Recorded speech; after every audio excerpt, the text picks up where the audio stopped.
Greetings and bienvenue, Midnight Crew. Thank you for returning to this broadcast. And welcome to new viewers joining us for the first time.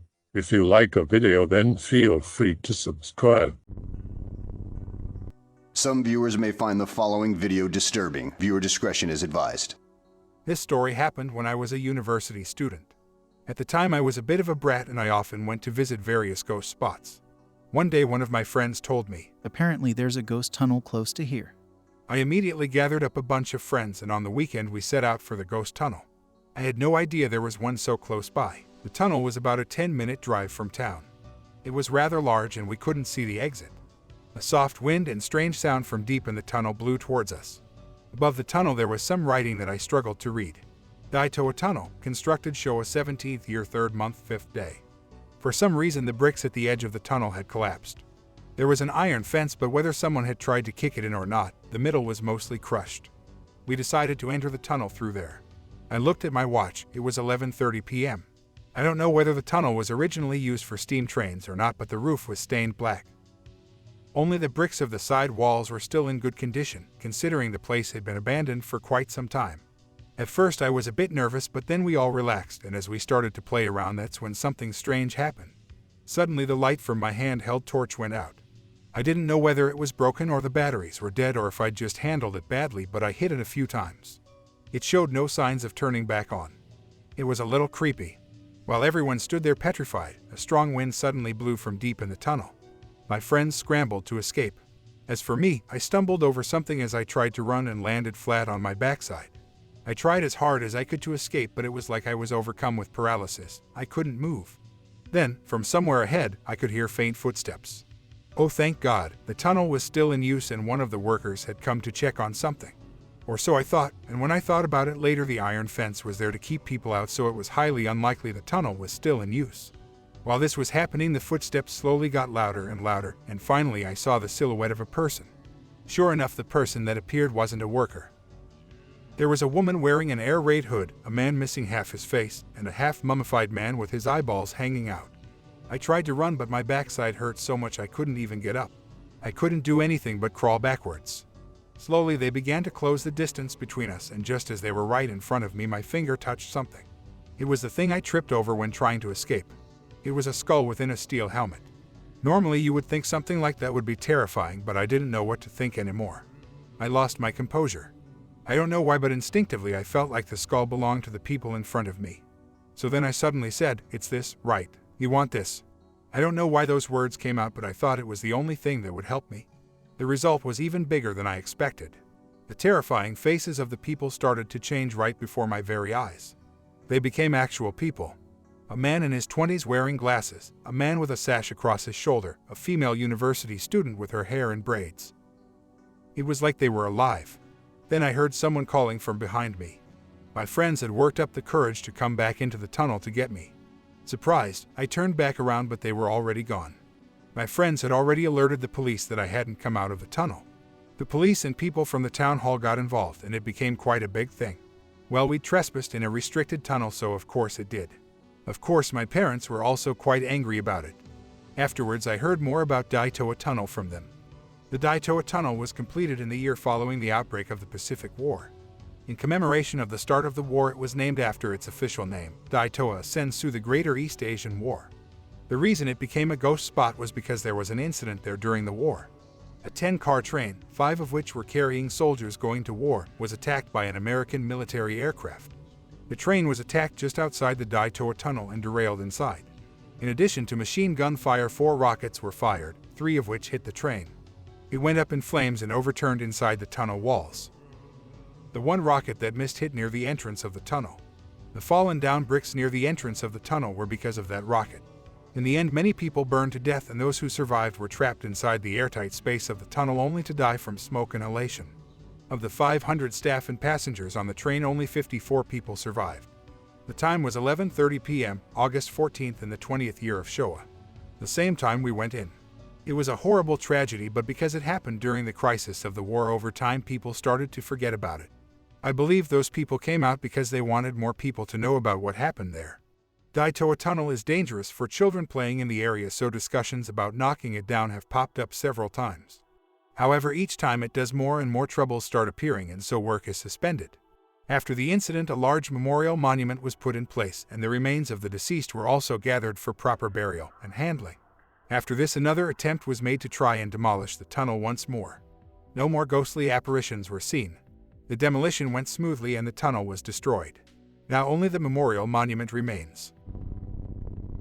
Jomon Tunnel is part of the JR Hokkaido line in Kitami, Hokkaido. The tunnel is situated on the Sekahoku main line between Akutahara and Nishi-Rubishibe stations and cuts through the Jomon Ridge. Construction began in 1912 and was completed in 1914. At 347 meters above sea level and running 507 meters in length, the tunnel runs through a difficult section of the Jomon Ridge in the middle of nowhere. The tunnel is often called the place with the cruelest history in all of Japan. But how did it manage to get that reputation? And why is it considered one of the most well-known haunted locations in Japan today? Construction on the tunnel began in 1912 with the use of tako laborers. Tako laborers first came into existence on the island of Hokkaido in 1887 as prison laborers. Vast areas of Hokkaido were, at that point, still untouched by the modernity of civilization, and these men were forced into building roads and railways to connect the far-flung cities and villages. By 1894, however, the Meiji government declared that the prisoners being forced into such difficult work in the horrendously cold Hokkaido weather was inhumane, and the practice was stopped. Officially, anyway. Work had to continue, so laborers were instead recruited from the main island of Honshu under the guise of legitimate work. The workers were holed up in tako rooms and stripped of their basic human rights. These tako rooms were tight living quarters that were easily and quickly built near construction sites. They were small wooden bungalows usually made with pine logs and thatched roofing that fit around 70 men. To stop men from escaping during the night, there was a single sliding door with a bell to alert camp leaders when someone was trying to enter or exit the room. The door was also able to be locked from the outside. With only tiny slits for windows, the rooms received almost no light and had very little ventilation. The men were watched over by an oyakata, a master, who had several men working below him, the manager, reception, head laborer, and supervisor. The tako laborers were themselves split up into 3 groups: the upper-class dining, the middle-class dining, and the lower-class dining. The men who worked beneath the oyakata were upper-class and were able to eat in a separate room come mealtime. The majority of tako laborers made up the lower class and were forced to stand when having meals. Those who worked particularly well, however, were rewarded by being moved up to the middle class, where they were allowed a bench to sit on during meals. In order to control these men, the laborers often faced false imprisonment, assault, exploitation, and oppression. They weren't prisoners, technically, but they were treated like them, regardless. By now you probably have some idea of the horrible conditions the tako laborers were forced to live under when they were working. The men were forced to work 15-hour days without break. On top of the physically demanding work and incredibly cold Hokkaido weather, the men working on the Jomon Tunnel were only given meager meals, rice twice a day with a side of miso soup. By the time the tunnel was completed, over 100 laborers had died. Thanks to the hard labor and malnutrition, men started to collapse one after the other due to beriberi, a chronic form of thiamine deficiency. And yet they were not given medical care. The men instead faced corporal punishment and their bodies were buried in a mass grave in the forest close to the tunnel. There are legends that locals who stumbled upon the area while gathering edible plants collected their bones for burial. Men who tried to escape also faced harsh punishments. Once they were caught, the men were brutally assaulted and, in the worst cases, tied naked to trees and lynched. If they died during such punishments, they were tossed in a pile with the rest of the dead bodies. After the tunnel opened, it was plagued with troubles. One story goes that an engineer was driving his steam train inside Jomon Tunnel one evening, not long after construction had finished, when he saw a man standing before him, blood pouring from his head. The engineer quickly stopped the train and ran out to check, but when he got there, the man was gone. He returned to the train and started it once more, but he again saw the man standing before him with blood pouring from his head. He stopped the train again, but the man's dreadful expression was burned into his eyes. He closed his eyes and waited for the train to stop, but another train was approaching from behind. He got out and informed the driver of the other train what was going on. The driver agreed to switch places with him, and the engineer followed in the other train from behind.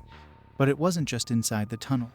Passengers claimed they could hear moaning that sounded like someone was suffocating close to the tunnel, and a station attendant who worked at Jomon Station went mad and fell ill to a mysterious disease. It didn't just affect those nearby either. The mysterious happenings near the tunnel even extended to family members. Yet another station attendant's wife threw herself in front of a train inside the tunnel and took her own life. People blamed these incidents on the spirits of the dead. And in 1959, a Kanwajizo statue was erected about 1 kilometer from the tunnel. This was an area where the skeletons of roughly 50 railway workers and their family members were discovered.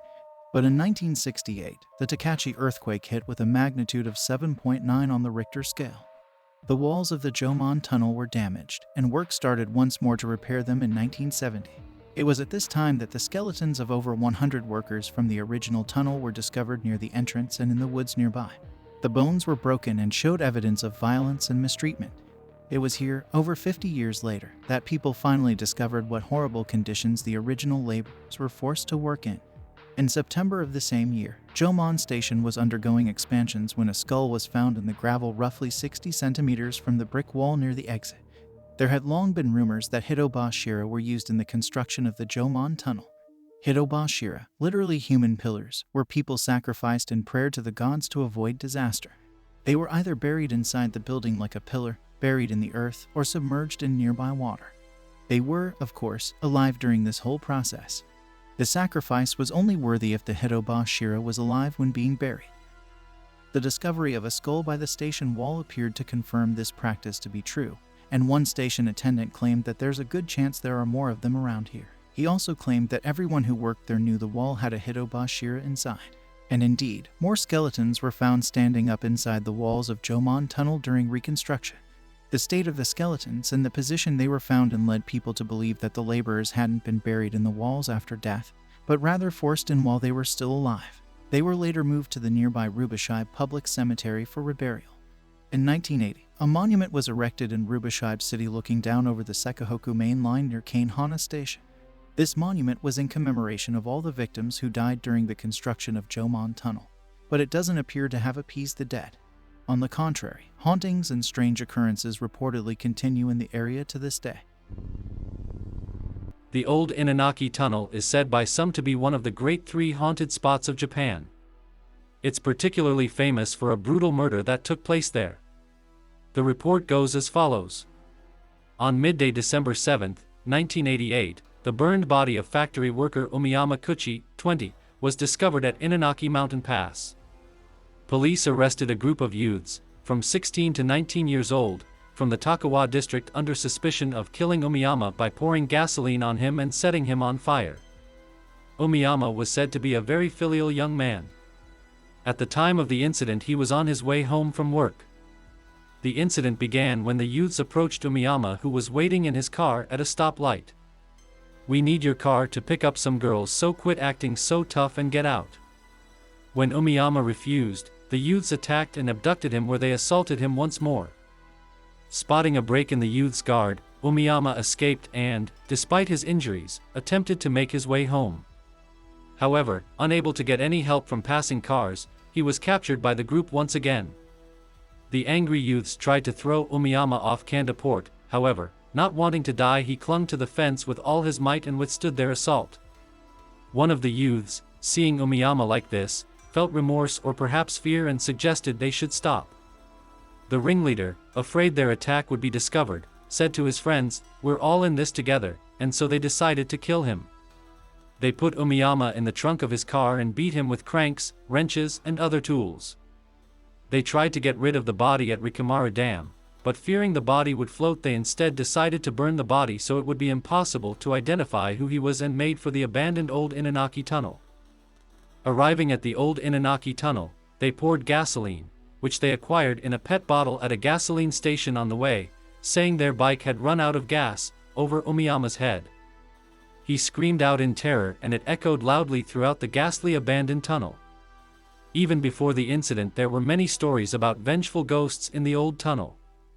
Perhaps because of this, the youths flinched for just a moment, and Umiyama took the chance to run again, fleeing into the forest. The youths called out to him, "We're not gonna do anything, so come out. We're not lying." Having suffered such violence, it would be hard to believe such a statement. However, for some reason Umiyama believed them and made himself known. The youths captured him for the 3rd time. They stuffed ripped clothes into his mouth, tied his hands and feet and repeatedly hit him over the head with a stone. It said the blood spray from this flew far enough away to land on the guardrail nearby. Yet he still wouldn't die, and begging for his life, the youths once again poured gasoline over Umiyama and set him on fire. Umiyama struggled violently, writhing in pain as he still asked for help. It said that burnt remains of his clothes were also found scorched on the guardrail. Driven mad with pain, Umiyama ran all the way back to the entrance of the tunnel where all of his strength finally left his body and he collapsed. The youths left, but they wanted to check that Umiyama was actually dead this time, so they returned to the scene and made sure he was no longer moving before returning to Fukuoka City. At a bar afterwards the youths were heard cheerfully boasting, "We just killed someone. Set him on fire." Umiyama's cause of death was said to be blood loss from the head. It's impossible to imagine the pain and suffering he must have been in, his body being set alight until he finally died from blood loss. Umiyama's body was discovered at midday the following day and the youths arrested shortly after. At the appeal trial held in Fukuoka Court on March 8, 1991, the main perpetrator, 21, 19 years old at the time of the crime, a stallholder helper in Tagawa-gun, Fukuoka Prefecture, who was handed a sentence of life imprisonment at his first trial, said, "There was no clear intention to kill, the sentence is too harsh," and sought a reduction to his sentence. However, the presiding judge, Maeda Kazuaki, said, "The cruelty displayed is unlike any other seen in similar cases. The defendant played a central role and so bears a heavy responsibility." The appeal was rejected and the other youths also found guilty. Old Komine Tunnel. Location, Akikawa Highway, Kamikawamaki, Hachiuji, Tokyo. Miyazaki Tsutomu, a serial killer, murdered a young girl at Old Komine Tunnel.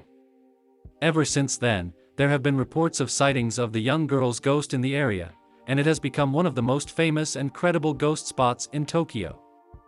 Miyazaki Tsutomu was a troubled young man, and from 1988 to 1989 he abducted and murdered 4 young girls before he was finally arrested.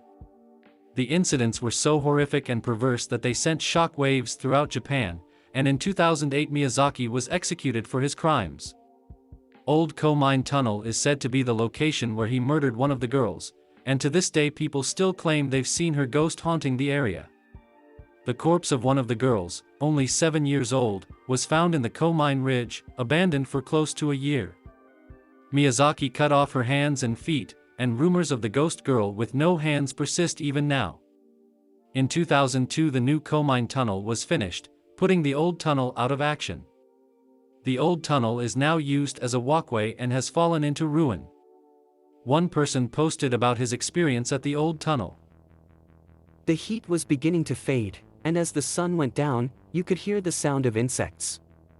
It happened right about this time as we were heading into autumn. I was cycling by Komine Ridge, which leads to the old Komine Tunnel. I took a different path than usual along the Akikawa Highway and arrived somewhere unexpected. I looked it up later, and when I discovered it was the location of the 1988 serial little girl murders, a chill ran up my spine. Even in 1988 the newspapers spoke of witnesses to the ghost of a little girl, missing both her hands. One of the victims of the serial little girl murders was also missing both her hands. I wasn't heading for any particular destination, so when I passed through the tunnel I picked somewhere to sit down for a rest. I started thinking about going back home. But as soon as I entered the tunnel I felt something cold and wet grab my ankle. I froze and looked down, but nothing was there. The old Komine Tunnel is an old tunnel, so the walls are stained with water. I thought it was just the wind, but then I felt the chill again near my hips. I didn't know what was going on, but I was overcome with this feeling that I needed to get away, so I quickly ran back out. My right thigh felt frozen, but I just looked forward and made my way back to the path. I ran back to a populated area and checked there was nothing wrong with my leg. Finally, I could breathe. At first I thought I found a nice road that cars couldn't pass through, but after the events that happened at Old Komine Tunnel, it's not a road I want to use anymore. I hope that you enjoyed tonight's broadcast. If you enjoyed tonight's story, then please subscribe to the channel as more green texts will appear daily. A new broadcast will appear when the clock strikes midnight Central Time.